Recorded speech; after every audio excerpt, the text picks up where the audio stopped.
Detroit, winter of 2004. Rain fell relentlessly on rusted rooftops, seeping through cracks in crumbling brick walls.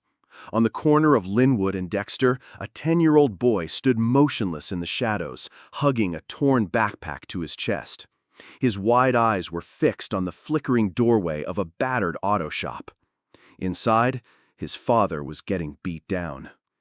Malik Darnell didn't cry. He stood still, lips pressed tight, his breath fogging the freezing air in front of him. Through the broken window, he could hear it, grunts, crashes, the sound of wood splintering, fists hitting flesh.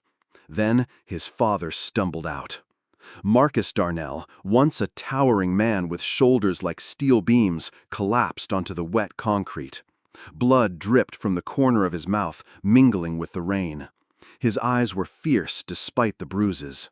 3 men followed, all in leather jackets and steel-knuckled gloves. One gave Malik a cold glance, one that passed over him like he wasn't even there. "Don't let us see him again," one said. Then they vanished into the night, footsteps slapping through puddles.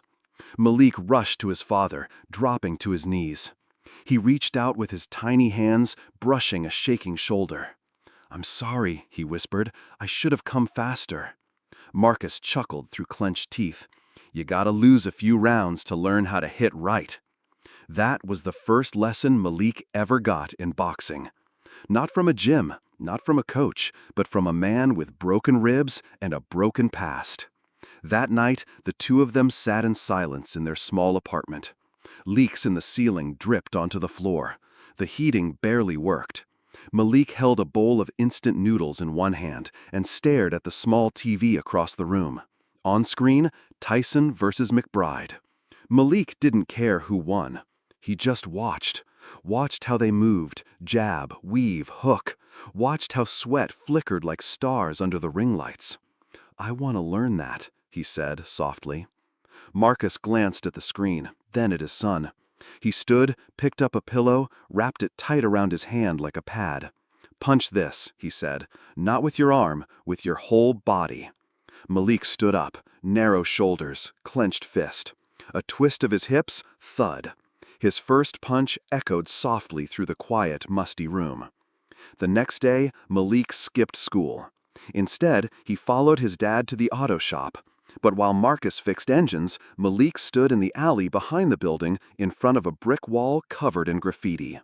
There hung an old tire, tied to a chain. A pair of ragged gloves duct-taped at the seams. 1 hour a day, in rain or snow. No one taught him proper form. But every time he remembered his father collapsing, the punches got harder. 3 months later, Marcus Darnell died of heart failure. No insurance, no funeral, just a phone call at 2 a.m. and a small, empty apartment. Malik, only 10, was sent to live with an aunt on the other side of the city. His only belongings? 3 shirts, a torn pair of gloves, and a note tucked into the outer pocket of his backpack. "When your fists sound like thunder, come back and take back my name." That was all his father left him. 10 years later. A steel door creaked open. Music thumped from speakers overhead. Sweat, tape, and pain hung thick in the air. Malik, now 19, lean and carved like stone, stepped into the gym. Around him, boxers trained in brand new gear, coaches shouted instructions, punches cracked like fireworks. He walked in silent, hoodie up, gloves hanging at his side like old war medals. A coach looked up, frowning. "Who are you?" "Malik Darnell. I'm here to try out." The room chuckled. One boxer called out, "Those gloves come from the Stone Age?" Malik didn't answer. He tightened his fists and stared straight ahead, at the center of the ring, like it was the gateway to the world's respect. Malik didn't last 10 minutes in the gym. The coach, a man with a clipboard and thick forearms, gave him one look and waved him off. "We're full," he said, not even looking him in the eye. "I just want to spar," Malik insisted. "1 round." The coach laughed. "Kid, go home. Those gloves are older than my mother." The other boxers were watching. A few grinned. One leaned against the ropes and muttered, Probably thinks he's Rocky. Malik clenched his jaw, but he didn't say a word. He turned, walked out into the cold. Detroit wind wasn't just cold, it had bite. It carried voices from alleys, the ache of hunger, and the crackle of broken dreams. Malik zipped up his hoodie and walked. He ended up at an abandoned house on the east side, boarded windows, graffiti across the siding. Most people would have passed it by. Malik knocked twice, paused, then knocked 3 more times. A metal slit in the door opened. A pair of tired, wary eyes stared through. "You again?" the man said. "I got time." "You always got time." The door creaked open. The basement smelled of mold, iron, and faded ambition. Concrete walls, low ceilings. Bare bulbs swung overhead, casting long shadows across the makeshift ring, rope tied around 4 steel posts.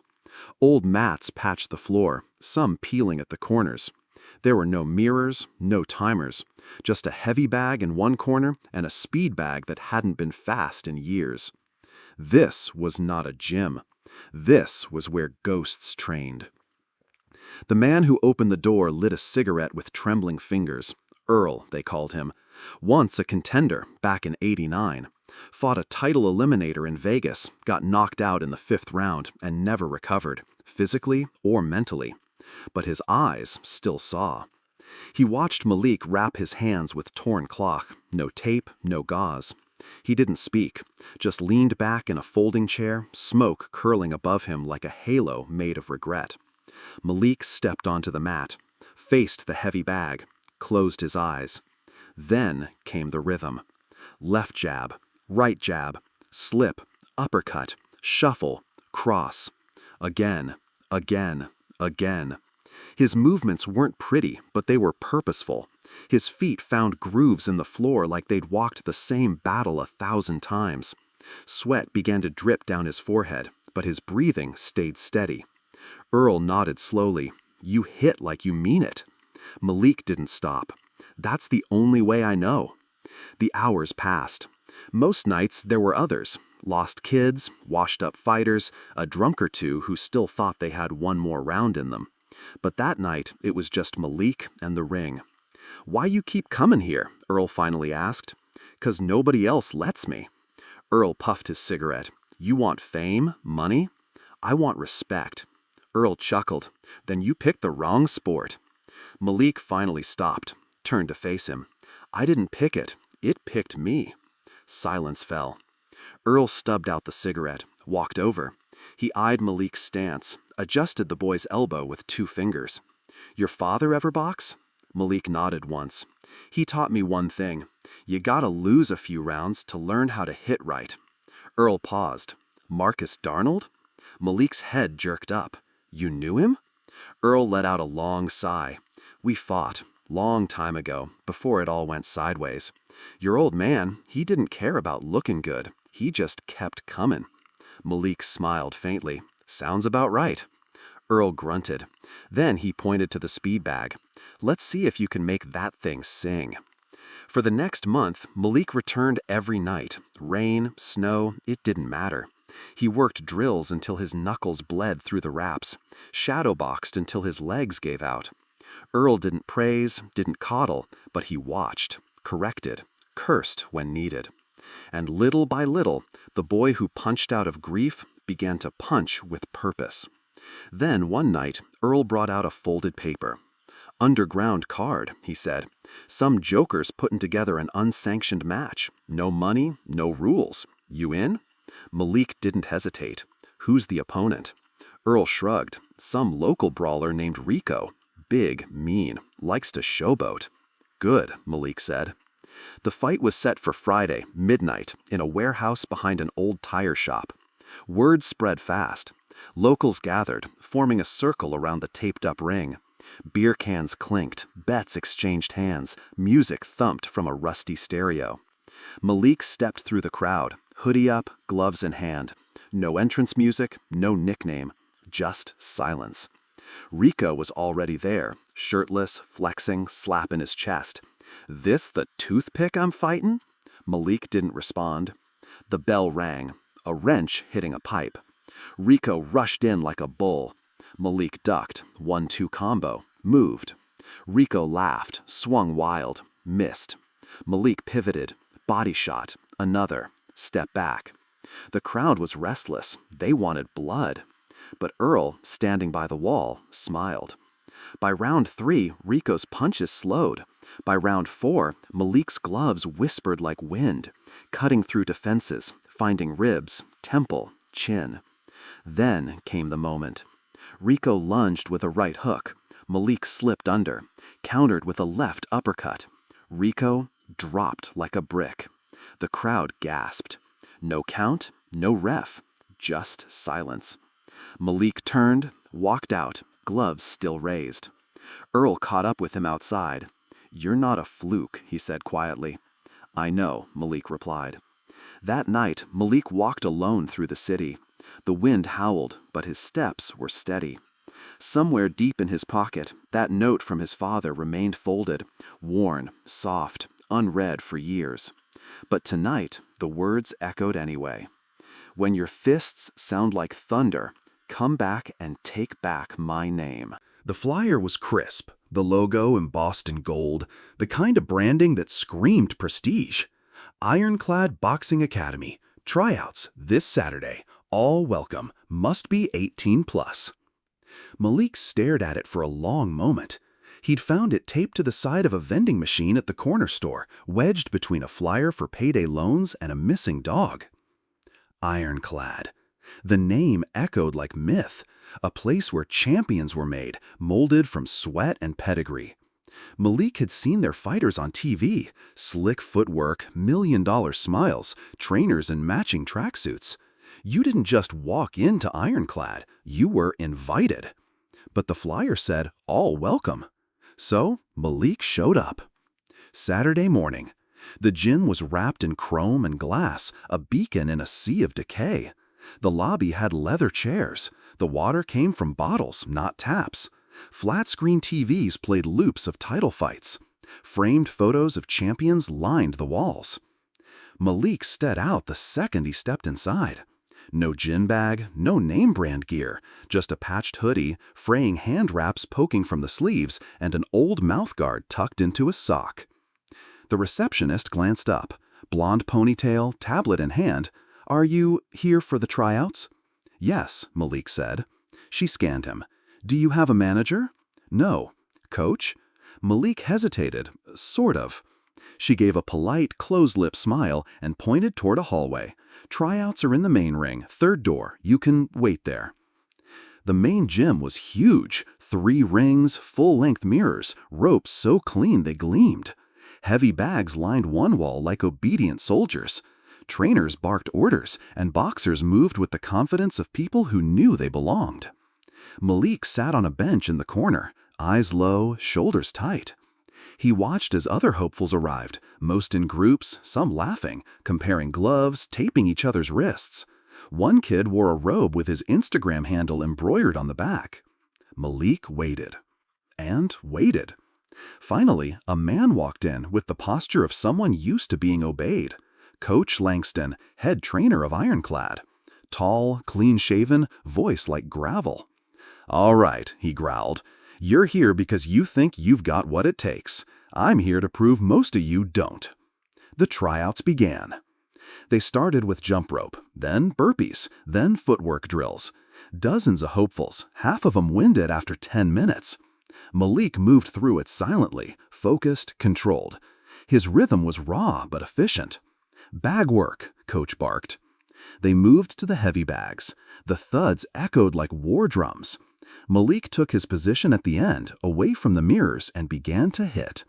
Jab, jab, cross, pivot, uppercut. It wasn't flashy, but it was honest, powerful, precise. Coach Langston made rounds, barking criticism, correcting stances, stopping some altogether. Then he reached Malik, watched him work. "Where are you from?" the coach asked. "East Side," Malik said. "Boxed before?" "Underground." Langston raised an eyebrow. "That mean you get drunk and throw hands behind a liquor store?" "No, sir." Langston eyed his footwork. "Your stance is wrong. Elbow too high, feet too wide." He turned to a nearby assistant. "What's his name?" "Malik Darnell," the assistant said, reading from a clipboard. Langston's mouth twitched. "Darnell." There was a pause. Too long, too cold. "Your daddy Marcus?" "Yes." Langston stepped back. "I remember him," he muttered. "Thought he was going to be the next haggler until he quit." "He didn't quit," Malik said. "He left," Langston interrupted. "Same thing in this sport."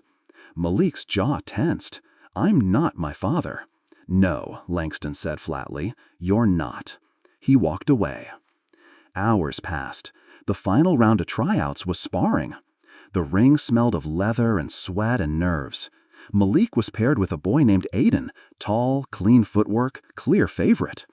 "Keep it light," Langston called. "This is about control, not KOs." The bell rang. Aiden circled, sharp jabs, tight defense, but Malik saw the gaps. He slipped, countered, landed a clean body shot. Aiden staggered. The crowd murmured. Aiden came back angry. Malik ducked, jabbed, worked the angles. By the end of the round, Aiden was bleeding from the nose.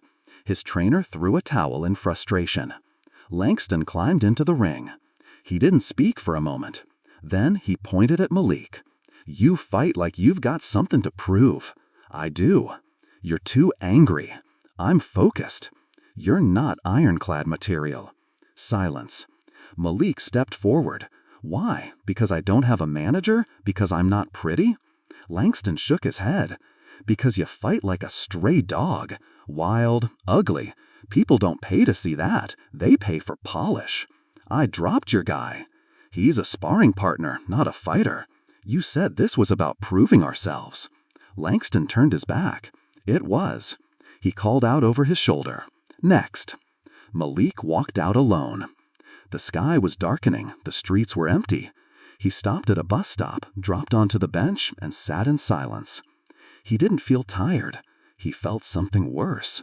Invisible. Back in the basement, Earl was waiting. "Told you not to bother with those preppy bastards," he grunted. Malik didn't speak, just dropped his bag, unwrapped his knuckles, sat down. "You get rejected?" Malik nodded. Earl lit a cigarette. "Good." Malik looked up, confused. "If they saw you and didn't want you, that means they don't know what's coming," Earl said. He flicked the ash. "You don't need their name. You'll make your own." Later that night, Malik returned to the ring alone. No lights, just the single bulb humming above. He stepped onto the mat, raised his fists, and began again. Hit, shuffle, slip, breathe. Not for a coach, not for fame, not even for revenge. For himself. And in that silence, one truth grew louder than all the rejection. He was coming, and they wouldn't see him until it was too late. The neighborhood slept, windows dark, streets silent. Only the distant hum of sirens and the flickering buzz of a broken streetlight reminded Malik he wasn't alone in the world. But here, in Earl's basement gym, silence was an ally. The ring creaked under his bare feet, the ropes loose like memory, and the single bulb overhead swung gently with every gust of wind that leaked through the cracked brick walls. Malik liked it this way. No eyes, no judgment, no need to perform. Just sweat, breath, rhythm. He had rewired himself since the ironclad rejection. Something had broken open that day, and something else, harder, meaner, sharper, had come crawling out. He didn't spar much now, not yet. Earl made him run drills until his lungs burned and his arms shook from lactic fire. But it was the nights like these, when Earl had gone home and the city was dreaming, that Malik truly fought. He called them his midnight rounds. And in those hours, there was no crowd, no coach barking orders, no sponsorships or Instagram followers. Just a broken heavy bag, taped up mitts, and the raw pulse of a boy turning into something else. One night, Malik stood before the mirror. Cracked down the middle, the reflection fractured. Half of his face was shadow, the other half, bruised and hollow-eyed. He didn't see a fighter. He saw a weapon being forged. He threw combinations, shadow-boxed, counted out loud. 10 push-ups between rounds, he told himself. No shortcuts. He pushed until his shoulders failed him. Got back up. Pushed again. Earl noticed the change. "You don't blink as much," he muttered one afternoon, lighting his cigarette as Malik smashed the bag. "I'm not scared anymore," Malik replied. Earl grunted. "Good, but don't lie to yourself, boy. Fear never leaves. You just learn to talk louder than it." He blew smoke toward the ceiling. "What are you fighting for, Malik?" Malik didn't answer right away. "I'm not sure yet," he finally said, "but I know I'm not fighting to be liked." Earl laughed, coughing on his smoke. "Good. Being liked won't keep your jaw in one piece." At night, Malik ran. Not just for cardio, for clarity. He would sprint through the overpasses, vault fences, dodge broken bottles on the sidewalk. His lungs screamed, but his mind quieted. He remembered things when he ran. His father's voice, distant and faded. "Don't ever let them take your fire, son, even if they never let you in the ring." His mother's hands, always cold, always busy. The sound of cops dragging a neighbor from his porch. The look on Coach Langston's face when he dismissed him like a stray. He ran harder, until pain blurred into focus, until his legs moved on instinct. Weeks passed. He still hadn't been accepted by any gym, still trained with borrowed gear, still went unnoticed in a world built for the polished and the pedigreed. But the change was happening, inside. Muscle where there was once skin, precision where there was once rage, discipline where there was once fire. He was building something, and no one even saw it. Then, one night, the door creaked open. Malik stopped mid-round, sweat streaming down his spine. It wasn't Earl. A man in a cheap suit stood at the top of the basement stairs, holding a tablet. Balding, nervous, eyes darting. "You Malik Darnell?" he asked. Malik nodded cautiously. The man didn't come down, just hovered at the top step. "Name's Darren. I work for El Toro Promotions. We're running a regional card next month in Frenton. One of our undercard fighters pulled out. We need a replacement, fast." Malik's fist stayed up. He didn't like the way this Darren guy looked at him, like a pawn that could punch. "Why me?" Darren shrugged. "Heard you got hands. Earl vouched. And you're cheap. No management means less paperwork." Malik stepped toward the ropes. "What's the purse?" $250. No hotel, no food. Malik raised an eyebrow. "And my opponent?" "Some kid named Vito Marone, undefeated, Italian Golden Gloves champ, real buzz behind him." Malik smirked. "So I'm the stepping stone." Darren gave a sheepish grin. "Well, yeah." A pause. Then Malik nodded. "I'll do it." Darren blinked. "You will?" "I'll do it," Malik repeated. "But I'm not here to fall down." He turned back to the bag, started hitting again. Darren watched, wide-eyed, as the rhythm built into a storm. That night, Malik returned to the mirror. Same cracked glass, same shadowed face. But this time, he saw something else. Focus. Danger. A man with no gym, no trainer, no support. Just fists and fury and a name no one knew how to spell. He whispered to his reflection, voice low and steady. "They called me Dusty. Let's make sure that name echoes." And the bell inside him rang. Midnight round. Again. Trenton, New Jersey. The arena wasn't much, a hollow steel box masquerading as a venue, paint peeling from the rafters and the stench of old sweat soaked into the concrete. Vendors sold stale pretzels, cheap beer, and even cheaper dreams. The undercard crowd buzzed low, half-drunk and distracted, betting small money on fights that would be forgotten by morning. Malik Darnell sat alone in the visitors' locker room. No trainer, no corner man, just a folding chair, a water bottle, and gloves duct-taped one more time to stay alive. He was a ghost in someone else's story. He wrapped his own hands slowly, methodically, the way Earl had taught him. No one offered to help. No one asked his name. He was the body meant to fall, the opponent. Across the hallway, Vito Marrone laughed with his team. Flashy, loud. Trainers buzzing like flies, friends taking selfies, a photographer snapping behind-the-scenes footage. Vito was built like a boxer straight from Hollywood. Short beard, chiseled jaw, black and gold trunks with "The Future" stitched across the belt line. His record was 8-0, 3 knockouts. His social media following bigger than his win count. And tonight, he was expected to make Malik disappear. Backstage, a young woman stood near the camera crew, holding a clipboard and trying to look invisible. She was short, in her early 20s, hair tied in a messy bun, oversized glasses constantly slipping down her nose.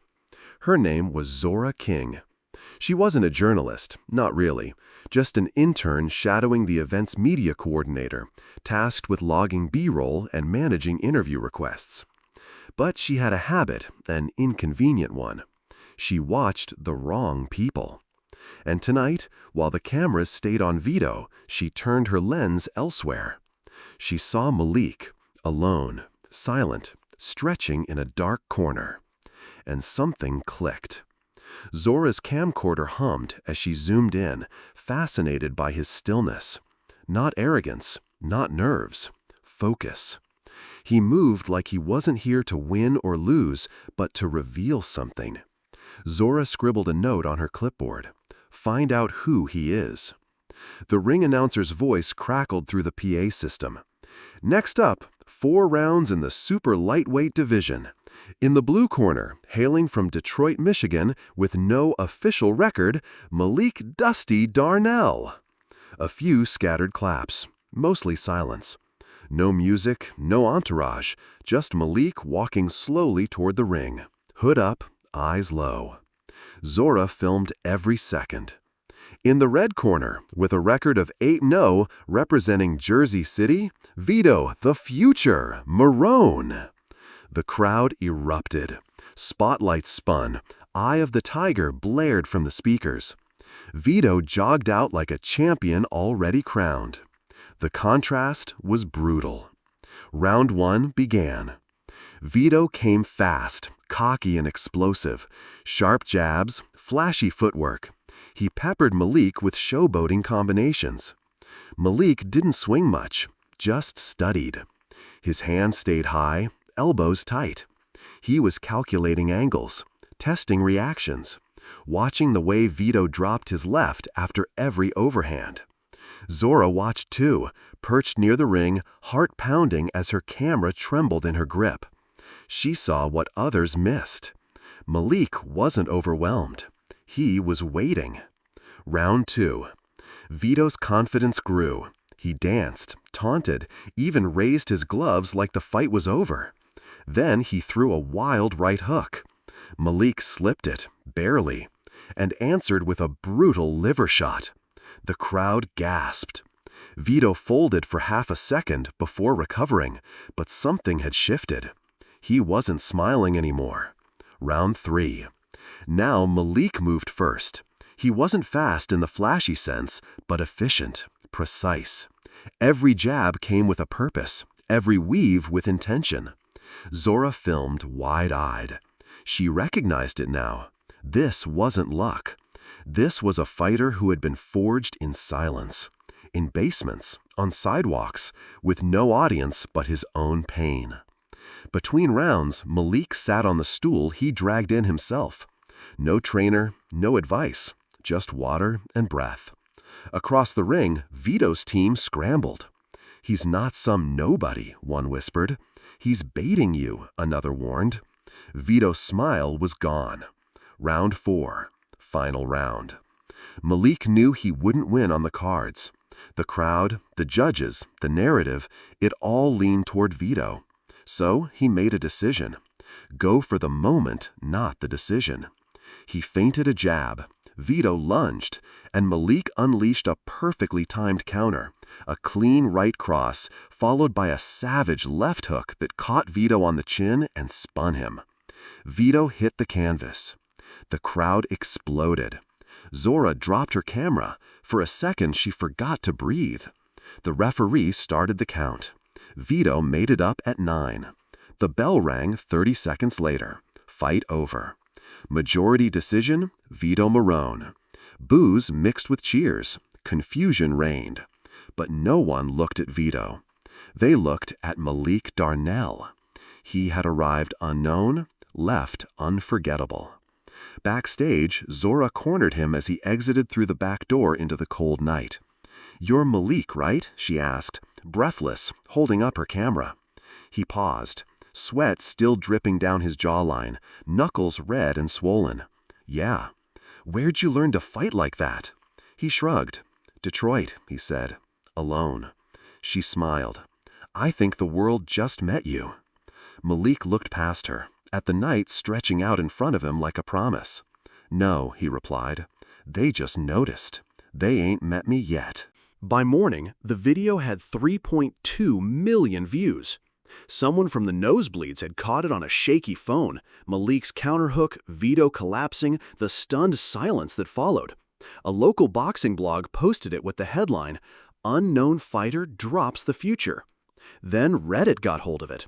Then Twitter. Then Instagram. Then TikTok. By sunrise, Malik Darnell, a man with no official gym, no manager, no verified account, was viral. They called him the Shadow Brawler, Basement Ali, the guy with no cornerman, Dusty, the real future. Every angle of that punch was replayed with slowed-down commentary. Analysts broke down his footwork. Trainers argued in YouTube shorts. One ex-pro said Malik moves like he's sparring with ghosts. And through it all, Malik stayed quiet. In Detroit, he sat on the same worn-out couch in his uncle's basement, eating cold spaghetti from a paper plate. The busted television flickered with a rerun of Friday Night Fights, but he wasn't watching. His phone buzzed nonstop. "Hey champ, I run a talent agency. Let's talk." "Big fan. Ever think of signing with Top Line Promotions?" "Check your DMs, Malik. We've got a glove deal waiting." "We want to fly you out for a podcast interview." "Netflix documentary pitch?" He ignored them all. Even Earl, his old coach, who once said Malik would never last, left a voicemail. "Didn't think you had it in you, boy. I was wrong. Come by the gym. We'll talk." Malik deleted it. He knew what this was. The world didn't see him. The world saw a moment. And a moment fades fast. Across the country, Zora King sat at a cheap desk in a Newark apartment no bigger than a closet. She was editing a short documentary she hadn't been paid to make. She titled it, "The Fighter in the Dark." She overlaid the fight footage with audio of Malik's voice from their brief interview. His words, "They just noticed. They ain't met me yet," hit like a bell. The piece was only 3 minutes long, but it was honest. She uploaded it without asking for permission. The next morning, Zora's inbox exploded. "Who is this guy? We need a feature. Can we license your footage? Is this scripted? Too real to be real. Does he have a manager?" Still no response from Malik. She DM'd him again. "Hey, I made something. You should see it." No reply. In a smoke-filled office somewhere in Brooklyn, a man named Silas Quinn watched the clip on loop. Silas didn't run a gym. He ran careers. A former fixer turned promoter, Silas had made millions turning underdogs into superstars, or at least marketable stepping stones. He'd once pulled a middleweight from a Texas jail and got him a WBC ranking within a year. He leaned back, lit a cigar. "Get me this Malik Darnell," he told his assistant, "before someone else does." Meanwhile, Malik kept training. Same cracked mirror, same pull-up bar screwed into a doorframe. Same routine, 5 a.m. runs in worn sneakers, shadowboxing in alleyways behind a closed-down liquor store, lifting cinder blocks in the yard. He didn't trust attention. He didn't want fame. He wanted the ring and the next round. But he wasn't invisible anymore. A local paper left a flyer on his doorstep. "Mayhem in Michigan. Regional Super Lightweight Tournament. Winner gets ranked. $10,000 purse." He folded it up, stuck it in his hoodie, and kept training. That night, he got a text from a number he didn't recognize. "Saw your fight. No one trains like that for a fluke. You're a storm coming, kid. Let me help steer it. Silas Quinn." Malik stared at the screen. Storm? No, he wasn't a storm. He was the silence before it. 3 days later, he walked into a local boxing gym he'd been banned from 2 years earlier for using the heavy bag without permission. This time, no one stopped him. Everyone already knew his name. But he kept his eyes forward, head down, and walked to the back. No one dared approach. He unzipped his bag, pulled out his tape, and began wrapping his hands. Someone whispered, "That's him." Another said, "The veto guy?" The gym got quiet. Only the sound of Malik's knuckles cracking and the wrap pulling tight. Then he stepped into the ring alone and began sparring with the heavy bag like it owed him something. Zora's video played on a loop across social media. ESPN mentioned his name. Rumors swirled that Mayhem in Michigan would feature the underground phenomenon. And still, Malik said nothing. Because hype didn't win fights. Rounds did. The gym opened at 6, but Malik was always there by 5. He moved through the dark like he was born in it, unwrapping tape, tying boots, rotating his shoulder against the cold. No music, no partner, just the heavy bag swaying slightly like it remembered the last time he hit it. The old men on the benches called him a ghost. "He don't talk, he don't blink," one muttered. "Only thing he sees is the next swing." By now, the gym had unofficially claimed him. They didn't sponsor him, no one offered to coach him, but they cleared space when he entered, gave him room, watched in silence, like they knew, whatever it was he was chasing, it wasn't money. He trained like he was punishing time itself. Sprints in snow, rope work until his forearms locked, hours of shadow boxing under a single flickering light bulb, and always that one phrase his father left him, echoing in his ears like a second heartbeat, "When your fists sound like thunder." But Malik didn't hear it in his father's voice anymore. Now it sounded like his own. One night, the gym was empty, just Malik and the gloves. He stood in front of the mirror, shirtless, ribs like piano keys, sweat running down his arms. He moved like muscle memory wasn't enough, like he was searching for something deeper. Southpaw to orthodox, high guard to Philly shell. He slipped, stepped, jabbed the air until the air felt like it hit back. Then, from the far side of the ring, a voice. "You fight like somebody's chasing you." Malik froze. There was an old man in the shadows, sitting on a bench, arms crossed, scar running down one cheek, white hair tucked under a faded trainer's cap. Malik didn't respond. "You're quick, sharp, but you ain't fighting anyone real. You're fighting ghosts." Malik slowly walked to the ropes. "I know you?" he asked. The man stood up, walked closer. His walk was stiff, left leg dragging slightly, but his eyes burned sharp. "Name's Royce. I trained 4 Golden Gloves champs before you were old enough to tie your shoes." Malik's expression didn't change. "You're here to sell me something?" "No," Royce said. "I'm here because I saw that video, the one where you took Vito apart like he owed you rent." Malik stayed silent. Royce stepped into the ring without invitation. "You got raw instincts, but instincts won't keep your lungs from collapsing in round 10. "I won't get to round 10, Malik said. Royce nodded. "See, that's the problem." The first thing Royce did was take away the bag. "No more hiding," he said. "The bag don't hit back. I do." They sparred the next morning. Royce wasn't fast, wasn't young, but every time Malik moved in, he caught a flick of leather to the chin, a glove on the ribs, a foot stepping into space Malik thought he owned. "You fight like pain owes you money," Royce muttered between rounds. "You ever fight like you love this?" Malik didn't answer. Because he didn't. He didn't love boxing. He needed it. Every day Royce returned. No pay, no contract, just lessons. You cross your feet when you cut left. Your breath's too shallow. You drop your right when you pivot. Don't chase knockouts. Make them chase you. Malik absorbed everything. Painfully, quietly. He didn't say thank you. Royce didn't expect it. In Malik's silence, Royce saw something familiar. A young fighter he once trained, too hungry, too angry, burned out before 25. He wasn't going to let it happen again.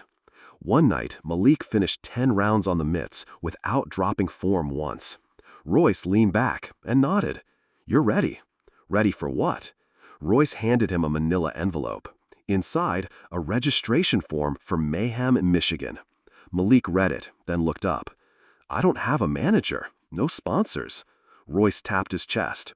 "You got a trainer. That's more than you had yesterday." Outside the gym, Zora King waited with her camera. She stepped into his path as he exited, holding up a phone. "You saw the documentary?" Malik nodded once. "You didn't like it." He shrugged. "You didn't ask." "I didn't need to. The world needed to see you." Malik stared at her. "They don't see me. They see the highlight." Zora stepped closer. "Then give them something deeper." He said nothing. Later that night, alone in his room, Malik sat in silence. The form lay on the bed beside him. He reached for his father's old gloves, now nearly torn through at the knuckles, and slipped them on. Outside, a storm was rising, but inside, it was quiet. Malik stood in the dark, hands raised, ready. The night smelled like blood, sweat, and beer. Inside the cramped arena just off the highway in Flint, the walls vibrated with music and shouting. Neon lights flickered over the ring in the center like a goddamn altar, surrounded by folding chairs and hype. Mayhem in Michigan wasn't the big leagues, but it was where the wolves came to circle. And tonight, Malik Darnell was stepping into the pit. "Yo, who's the guy in the rags?" "Never seen him before. He's gonna get wrecked." Malik sat alone in the locker room, lacing up his boots. His gloves, still taped up and worn, rested on the bench beside him. Royce stood in the doorway, arms folded, watching the other fighters warm up, posture, strut. Malik stayed silent, focused. Zora King peeked her head in. "They're chanting already," she said, eyes wide. "Your opponent, Rico Lights Out Estrada, he's a local hero. Fast hands, mean hook, undefeated in 9. Malik adjusted the tape on his wrist. "Then they'll love watching him fall." Royce raised an eyebrow, almost smiled. Outside, the announcer's voice cracked over the PA. "Coming to the ring, with a perfect record and knockout power in both hands, Rico Lights Out Estrada." The crowd exploded. Rico danced down the aisle in gold trunks, his crew behind him, flashy, loud. He played to the cameras, winked at the girls. Everyone in that place had already decided who the winner was. Then the lights dimmed, and a second voice echoed. "And his challenger, fighting out of Detroit, making his first official appearance in the amateur circuit, Malik Darnell." Silence, confusion, a few chuckles. He walked out alone. No music, just footsteps echoing down the hallway, gloves swinging at his sides, hoodie up over his face. No entourage, just Royce trailing behind him like a ghost from the old school. People squinted, some booed, others pulled out phones ready to record the knockout. Zora raised her camera lens and whispered to herself, "Don't blink." Round 1. The bell rang.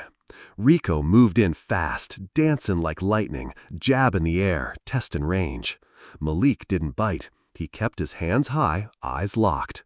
Rico threw a fast left. Malik slipped. Then another. Slipped again. Rico smirked. "You scared or just slow?" Malik didn't answer. He stepped in and crack, landed a stiff jab right between Rico's eyes. The crowd gasped. Rico backed off, surprised. Then came the fury. A flurry of punches, hooks, uppercuts. Rico pressed hard. Malik absorbed some, ducked most. A body shot snuck through and bent him slightly. The crowd roared. Rico stepped back, raised his arms. But Malik didn't fall. He smiled. Round 1 ended with the crowd buzzing. Between rounds, Royce leaned into the corner. "You're frustrating him. Don't go hunting yet. Let him open the door." Malik nodded once. Round 2. Rico came out less cocky, more brutal. He wanted blood now. Malik met him in the center and started trading. Left, right, slip, counter. Rico landed a solid hook. Malik's jaw snapped sideways. The crowd screamed. But Malik didn't stumble. He turned, used the angle, and buried a right hand into Rico's ribs. Thud. Rico winced. Now he was the one backing up. By round 3, the crowd had shifted. No more jokes, no more laughter. People were standing now, filming, confused and thrilled. A few started chanting Malik's name, not loud yet, but real. Zora was filming everything, her hands trembling. "This kid," she whispered, "is not normal." Round 4. Malik exploded. He feinted high, ducked low, slipped a jab, spun out, and drove a left hook into Rico's temple. The man staggered, wobbled, blinked. Then Malik let loose. 3-punch combo, step in, uppercut, body, head. Rico collapsed, flat on the canvas. The arena went silent for 2 full seconds. Then chaos. People screaming, jumping, chanting, "Malik! Malik! Malik!" The ref called it KO. The fight was over. Malik stood in the center of the ring, chest rising, gloves at his side, sweat dripping down his face. He didn't raise his arms, didn't smile. He just looked into the crowd, past the cheers, past the lights, and felt nothing. Because this was only the beginning. Backstage, Royce handed him a towel. "You just made noise," he said. "Now they're going to start knocking." Malik nodded once. "Let them." Zora caught up with him as he exited. "You went viral 5 minutes ago," she said. "I already got calls from 2 media outlets." He stopped walking. "I'm not a story," he said. Zora smiled. "That's what makes you one." That night, a clip of Malik's knockout hit 3 million views. By morning, boxing forums were asking, "Who the hell is Malik Darnell?" And in a quiet corner of Las Vegas, a promoter named Connor Wexler clicked play on the video, watched Malik knock Estrada flat, and leaned back in his chair. He smiled and made a call. The call came at 2:17 a.m. Royce was the one who answered, groggy-eyed in his motel bed, the buzzing burner phone lighting up like a flare in the dark. He didn't recognize the number, but instinct told him not to ignore it. "Yeah?" A crisp, too confident voice cut through the static. "Royce Langston, trainer of Malik Darnell?" Royce sat up. His voice sharpened. "Who's asking?" "This is Connor Wexler, promoter, Wexler Events, Vegas. Maybe you heard of us." Royce's eyes narrowed. "Heard of the lawsuits, the busted fighters, the rigged odds." A chuckle. "All fair, but your boy? He's real. I've watched that clip 20 times tonight. That hook? Pure violence. The way he moved, calm, sharp, like he's got the ghost of Sugar Ray Leonard in him." Royce said nothing. "I want to meet him," Wexler continued. 3 days, all expenses paid, private gym, low-key, just a look." Royce stared into the dark. "No promises. Wouldn't expect any." The line went dead. In the other room, Malik was awake, had been the whole time, sitting on the edge of his bed, headphones off, watching that same viral clip on a cracked phone screen. Not out of ego, but to study, to look for flaws. His hook was good, but his footwork had slipped just before it landed. That needed fixing. Royce stepped in. "We're going to Vegas." The flight was Malik's first. He sat by the window, hood up, eyes locked on clouds. Royce snoozed beside him, arms crossed, head back. Zora had stayed behind in Detroit, but not before shoving her camera in Malik's face and saying, "Whatever happens out there, remember who you are." He hadn't answered. He didn't know yet. Vegas hit like a slap. Bright, loud, fast, sin. Billboards flashed names like gods. Ortiz versus Kavanaugh, Morales returns, Kane the Machine. And not a single soul cared about Malik Darnell. Not yet. They were picked up in a black SUV, driven to a private facility just off the strip. Wexler's gym looked like nothing from the outside. Gray, boxy, no signs. Inside, though, it was another world. Top-tier equipment, Custom rings, sparring cages, nutrition labs. The scent of blood, money, and dreams. Wexler met them at the door. Short man, tan, expensive watch, shark eyes. He didn't shake hands. Let's see what he can do. Malik was matched with a young Puerto Rican fighter named Javi. Fast hands, national rankings, full-time pro. Wexler leaned against the ropes, watching. "Just spar," he said. "Don't try to impress me." Malik stepped into the ring. Javi bounced, grinned. "They always send me fresh meat." Bell rang. Malik didn't blink. The first minute was a blur. Javi was fast, popped the jab like a whip, danced, circled, sniped. Malik studied, absorbed, let a few land, then adjusted. Second minute, he closed the gap. Hook to the body, cross to the jaw. Javi stumbled, eyes wide. Now it was Malik stalking. No wasted motion, no showboating, just pure intent. Wexler didn't speak during the 4 rounds. But when the bell rang for the final time and Malik dropped his gloves and stared across the ring at Javi, who was panting, bruised, and visibly rattled, Wexler smiled. "Sign him," he said. That night, in a high-rise suite overlooking the Strip, Malik sat across a marble table from Wexler. A contract lay between them. 6 fights, national exposure, endorsements. "Read every word," Royce warned. "I did," Malik said. "And?" Malik picked up the pen. "I'll fight." Wexler leaned back. "Good, but understand something, Malik. You're not in the shadows anymore. You step into that spotlight. It burns. It scars. You ready for that?" Malik looked out the window. The lights of Vegas shimmered below like stars drowning in sin. He looked back. "I've already been burned." He signed. By morning, boxing media was buzzing. Unknown Detroit fighter signs major contract in Vegas. Malik Darnell, no amateur pedigree, no management team, no pedigree, just inked one of the most aggressive rookie contracts in Wexler Promotions history.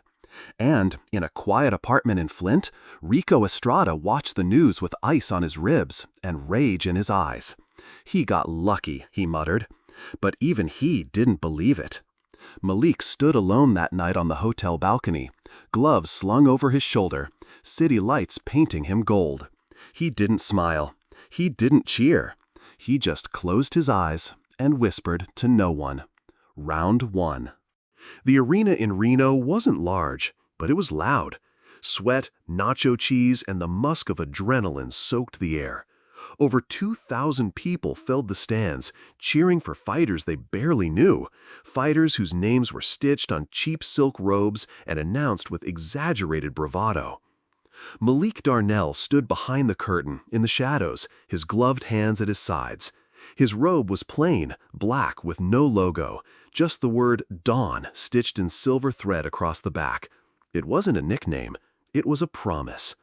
Royce stood beside him, wrapping tape around his knuckles earlier that day with the care of a man preparing an heirloom for war. Zora paced with her camera, capturing every second. His silence, his breath, his gaze locked straight ahead. "Don't let the lights lie to you," Royce muttered. "They don't make you bigger. They just show what's already there." Malik nodded. Across the ring, his opponent waited. Tyrone the Stampede Keller, a heavy hitter from Alabama. 3 pro fights, 3 knockouts, backed by local sponsors and a mouth big enough to sell seats. "He ain't even been in the amateurs," Keller had boasted at the weigh-in.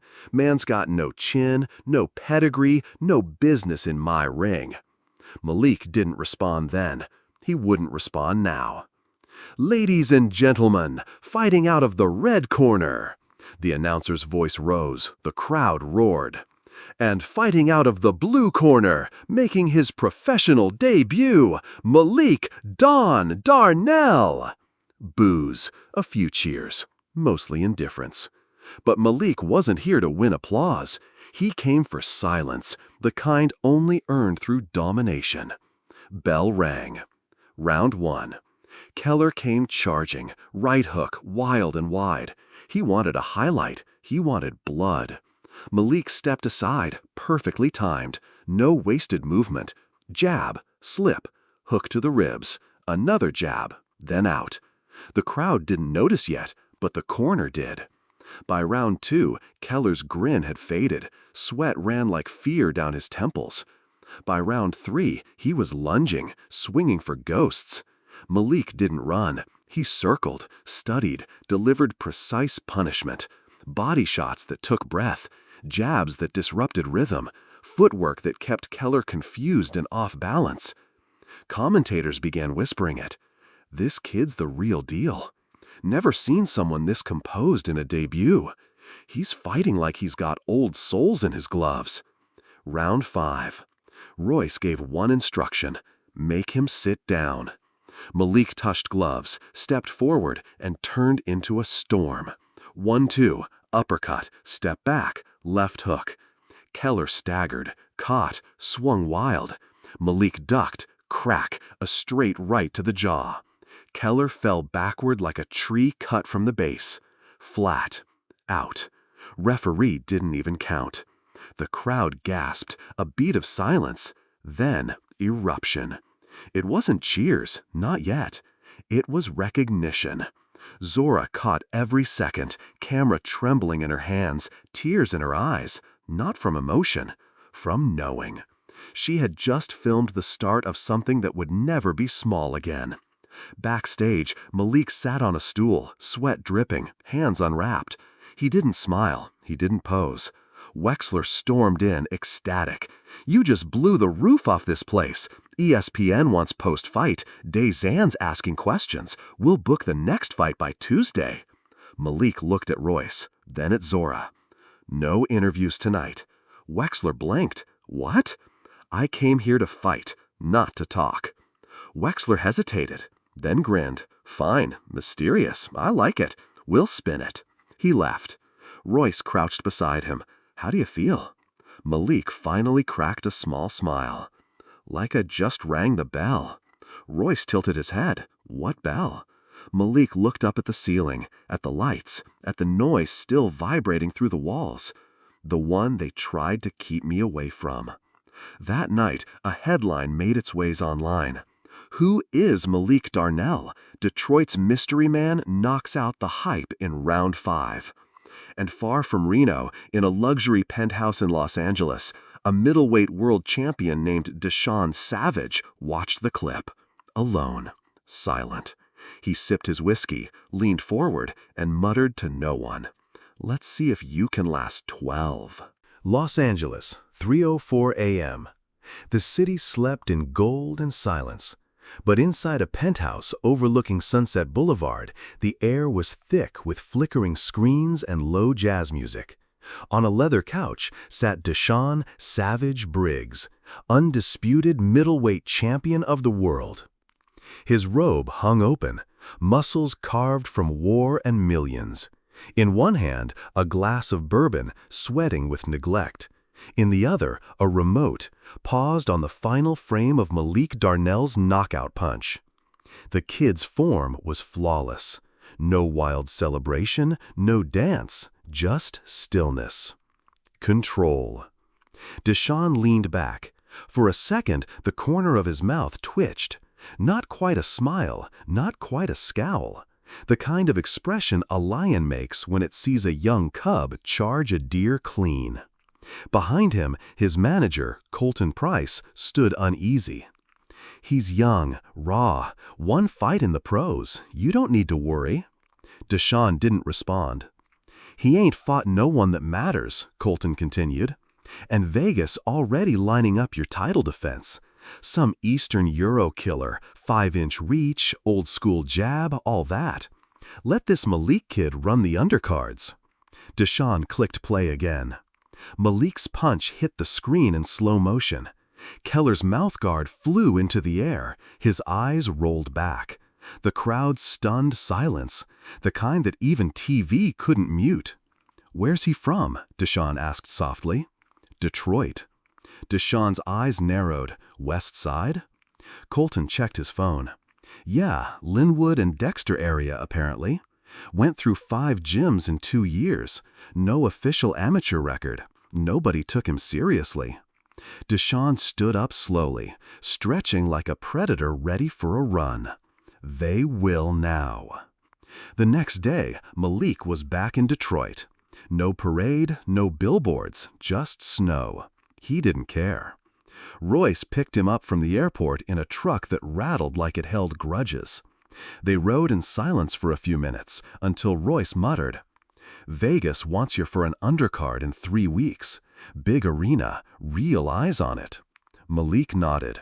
"Let's do it." "They'll match you against a Cuban. Fast hands, gold gloves background, 30 pro fights." "I'm not 30. You're not Cuban either." Malik smiled. Back in the gym, things had changed. Boxers who once laughed behind their wraps now moved aside when Malik stepped in. Trainers leaned in, kids watched, phones recorded. But Malik wasn't there for them. He hit the heavy bag until his hands bled through the tape. He shadowboxed until his shirt clung like second skin. And when Royce told him to stop, he kept going. Zora captured it all, her camera lens trembling, not from weight, but from what it saw growing behind Malik's eyes.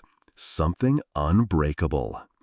Across the country, Deshaun sat down with Jimmy Brandt, host of the most watched boxing podcast in the world. They talked about money fights, stadiums, legacy. Then Jimmy leaned forward, eyes bright. "You seen this Malik Darnell kid?" Deshaun sipped his coffee, paused. "I seen him." Jimmy laughed. "I mean, the internet's going nuts. They're saying he moves like Crawford, hits like Spence. Some folks calling him the next you." Deshaun's eyes cooled. "He ain't me." Jimmy raised his eyebrows. "You interested?" Deshaun shrugged. "Only if he survives the Cubano." 3 weeks passed in a blur of sweat and silence. Then, Las Vegas. Lights, cameras, thunder. Zora followed Malik into the arena, Royce at his side. The Cuban was fast. Too fast for the first 2 rounds. Malik ate jabs, slipped hooks, and learned on the fly. Then came round 4. Malik adjusted. Footwork shifted, breathing slowed. A right cross countered a reckless flurry, and the Cuban went down. In round 5, Malik ended it with a body shot that folded the man like a chair. The crowd erupted, not in disbelief this time, but with expectation. The name Darnell lit up Twitter, trended on TikTok, echoed across ESPN. Backstage, Wexler nearly wept with joy. "You're headlining the Garden next. We're talking HBO, maybe even Showtime. You just made history." Malik looked down at his gloves, still dripping. Zora snapped a photo, his silhouette haloed by victory, yet untouched by arrogance. That night, Deshaun Briggs stood in a private suite at the MGM Grand, watching the replay. "He's early," he said. Colton frowned. "Too early?" Deshaun's gaze sharpened. "No, he's on time." He turned off the TV, walked to the window. Below him, Vegas glowed. And somewhere in the distance, a bell rang again. Not for the crowd, not for the world. For 2 men on a path destined to collide. Madison Square Garden, New York City. Sold out. 20,000 strong. The air heavy with heat, lights, and breathless awe. This wasn't just a fight. This was his arrival. Malik sat backstage, elbows on knees, tape wrapped tight. The garden's roars pulsed through the walls like a giant's heartbeat. Around him, the room was silent, except for Royce, pacing. "You're not just fighting this kid tonight," Royce said. "You're fighting ghosts, hype, the suits, the machine. You win this, they can't ignore you anymore." Malik didn't respond. He stared at his gloves like they were alive, like they had carried him through everything Detroit threw at him. Hunger, fists, laughter from gym doors that never opened. They were more than gear. They were gospel. Zora adjusted her camera. She had stopped trying to interview him before fights. There was nothing to say. The silence was the story now. Across the garden, a new name glowed in LED lights. Malik "Dusty" Darnell. His opponent tonight, Viktor Novak, a machine from Ukraine, undefeated. Ice in his veins, thunder in his hands. Promoters called him the Sledge. European fans flew in just to see him destroy someone. And the odds? 3-1 against Malik. But odds never meant much to a man who'd slept in basements and trained in alleyways. Round 1 opened with violence. Viktor came out swinging, sharp, clinical punches that forced Malik on the back foot. Every step was calculated. Every feint tested Malik's nerve. Commentators speculated, was the Keller knockout a fluke? By round 2, Malik bled from a cut over his right eye. Zora's lens caught every droplet like red prayers flying through air. In round 3, Royce leaned in. "You're thinking too much. Stop respecting him." And Malik nodded. In round 4, the tide turned. Malik's feet danced like broken jazz. He slipped jabs, punished mistakes. A left hook found Viktor's ribs, and the big man grunted, more confused than hurt. By round 6, the crowd was standing, some for Viktor, but most were chanting, "Dusty, Dusty," a name born from ash, now catching fire. Somewhere high above, in a luxury box, Deshaun Briggs watched without moving. A cigar smoldered at his side, untouched. "He's got composure," Colton muttered. Deshaun nodded once. "Like a man who knows where pain comes from." Round 8. The cut worsened. Blood poured into Malik's eye. The referee paused the match. The doctor leaned in, asked if he could see. Malik stared forward, clear as day. They let it continue. And that was Viktor's mistake. Because in round 9, Malik cornered him. Body, head. A brutal sequence. Then, silence. Then Viktor down on one knee, gasping like the garden had no air. He got up, but his legs told a different story. Malik pressed, controlled the distance, finished the round with a thunderous overhand right that made time pause. Bell. Round 10. Last round. No knockdowns. Judges would be split. But Malik wasn't looking for points. He was looking for something that couldn't be scored. A message. 30 seconds left. Viktor lunged. Malik ducked. Time slowed. His right hand came from somewhere deeper than muscle or memory. Crack. Viktor stumbled back. The rope saved him from the canvas, but not from the truth. Malik Darnell had arrived. The bell rang. Scorecards came in. Majority decision, Darnell. The crowd erupted. Malik raised no arms. He simply nodded, like this was always the way. Zora captured the moment, his eyes not on the crowd, but the ceiling, like he was thanking someone no one else could see. At the post-fight presser, questions came fast. "Did you expect to win? Who do you want next? Is Deshaun Briggs on your radar?" Malik stared ahead. "I don't care who's watching," he said. "I'm not here for views. I'm here for truth." 2 hours later, in a quiet hallway, a security guard handed Malik an envelope. No return name, just gold wax. Inside, one ticket. Las Vegas, 2 months from now. World title fight. Front row. A card slipped behind it. On it, written in ink, "Come see what greatness looks like. Briggs." Zora looked at the card over Malik's shoulder. "He's calling you out." Malik folded the card slowly.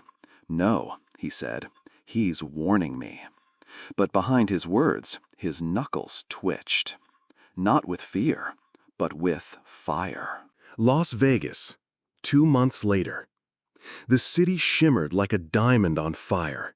Neon veins pulsed through the desert, pumping light, noise, and sin into every corner of the strip. Above the mirage, a giant screen replayed Malik Darnell's knockout over Victor Novak in slow motion, again and again. Inside the MGM Grand, the final preparations were underway for the world middleweight title fight. But this wasn't Malik's fight. Not yet. This was Deshaun Briggs' ring, his belt, his empire. And tonight, Malik had a front-row seat to the kingdom he intended to conquer. Malik sat still as stone in row A, dressed in all black. The camera panned to him during the undercards, and the crowd reacted like they'd seen a ghost. Chants rose, "Dusty! Dusty!" But Malik didn't wave. He didn't smile. He watched the ring with a stare sharp enough to cut glass. Next to him, Zora adjusted her lens, capturing the sweat, the swagger, the spectacle. "He sees you now," she whispered. "He's seen me," Malik said. "Now he's wondering if I see him."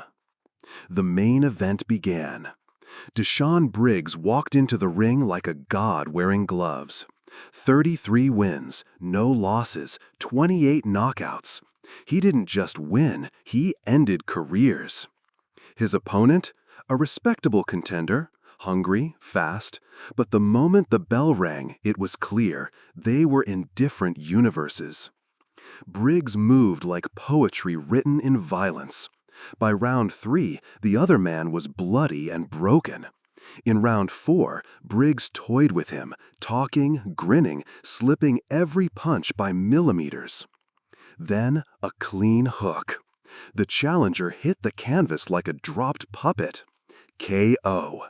The crowd went nuclear. Commentators screamed, Vegas lit up. But Deshaun Briggs didn't climb the ropes or smile at the crowd. Instead, he walked straight to the ropes and looked down at Malik. Silence swallowed the stadium. Briggs pointed his gloved hand, then made the motion of a crown, touching his own head, then tapped the mat. "Your move." Backstage, Malik walked through tunnels lined with posters of past champions. His phone vibrated. A text from Royce. "You ready?" Malik replied, "Been ready. Let them sleep. I'll wake the whole world up." The next day, ESPN broke the news. Malik "Dusty" Darnell versus Deshaun Briggs. Unification bout, Madison Square Garden, 6 months. The headlines exploded. From basement to brightest stage. The king versus the question. Dust rising, Darnell's shot at immortality. Zora's photo of Malik watching Briggs KO became the image of the week. Face half lit, half shadow, calm, controlled, dangerous. Training began. Harder than ever. Royce pushed him until his lungs screamed. Sparring partners rotated in and out. Speed bags cracked like gunfire. Ice baths became religion. And always Zora filming, documenting not just a rise, but a reckoning. Meanwhile, Deshaun trained behind closed doors. No press, no interviews. The media speculated he was worried, that he saw something in Malik no one else had. But Malik didn't care. "I'm not coming for his belt," he told Zora during a quiet midnight run. "I'm coming for the part of him he guards the most." Zora tilted her camera. "What's that?" Malik stopped, turned to face the camera. The city glowed behind him. His fear of being forgotten. Weeks passed. A billboard in Times Square now showed Malik's face next to Briggs. 2 men, 1 empire. Kids in Detroit shadowboxed with duct-taped gloves, chanting his name. Old trainers from gyms that once ignored him now claimed they always saw the spark. And yet Malik remained the same. Quiet, focused, watching, waiting. The night before the weigh-in, Malik stood alone in the garden. Empty. Echoes whispered from every seat. He walked to the center of the ring. Closed his eyes. He could still hear his father's voice. "When your fists sound like thunder, come back and take back my name." Malik opened his eyes. The world wasn't just watching now. It was holding its breath. Madison Square Garden, fight night. Outside, the heavens cracked open. Rain lashed the streets of Manhattan, lightning carving wild scars across the sky. Inside, the arena pulsed with a different kind of storm, one of sweat, smoke, and adrenaline. The world had gathered. 30,000 in the garden, millions watching live. 2 men, 1 throne. Backstage, Malik sat in a dim locker room, his hands already wrapped in white tape, veins twitching under taut skin. Royce knelt in front of him, tightening the gloves with precision, whispering like a monk preparing a warrior. "You earned every second of this," he said. Malik nodded slowly. He wasn't afraid. He wasn't even nervous. Just present, fully. Zora stood to the side, her camera rolling. This wasn't just footage now, it was legacy. She caught the shot of him looking up at the ceiling, mouthing a silent prayer. "To every boy swinging in basements, we're here." Meanwhile, in the opposite wing, Deshaun Briggs paced like a lion. Calm, powerful, but his eyes, sharper than ever, flicked toward the monitors, re-watching Malik's previous fights. He'd never admitted it, but something about Malik Darnell disturbed him. Not the power, not the speed, the silence. The stillness before every punch, like a sniper waiting for breath to stop. When the walkouts began, the crowd rose. Briggs entered first, shrouded in royal blue and gold, a crown stitched onto his robe, his entourage surrounding him like a king's guard.